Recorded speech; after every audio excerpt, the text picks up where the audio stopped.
Қаламыздағы салауатты өмір салтын насихаттау орталығындағы өтіп отырған жиын жасөспірімдердің бойын есірткі дертінен аулақтату, дені сау ұрпақ тәрбиелеуді көздейді. Дөңгелек үстелге дәрігерлермен қатар құқық қорғау органында мамандар қатысты. Мамандар өткен жылмен салыстырғанда үстіміздегі жылы ауыр дертке шалдыққандар саны біршама төмендегенін жеткізді. По сравнению с прошлым годом эта цифра Өткен жылмен салыстырғанда биылғы жылы есірткі дертіне шалдыққандар саны төмендеген. Оған мамандардың жүргізген жұмыстары да көп ықпал етті. Біз қалада мектептерінде жасөспірімдермен жұмыс жүргізіп, түрлі сауалнамалар, алдын алу шараларын өткізетінбіз.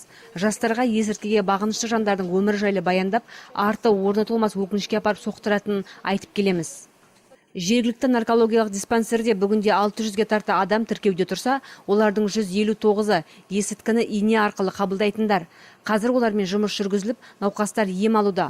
Жасөспірімдердің жаман әдетке бой алдыруының бастапқы белгісін алдымен ата-аналар сезе алады, дейді дәрігер мамандар. Да, сейчас вот каникулярное время, дети Қазіргі таңда балалар демалыста, олардың қолы бос, ата-аналары жұмыста. Міне осындай кездерде балаларға көп мән беру керек. Егер балаларыңыздың мінез құлқы өзгере бастаса, көңіл күйі құбылмалы болса, күндіз ұйықтап, ал түнде ұйқысы қашса, ондай балаларға ата-аналар мән беру керек. Және есірткі қабылдаған баланың көзінен де білуге болады. Көзінің қарасы өзгеріп белгілі болады. Ондай кезде дереу дәрігерлерге қаралу қажет.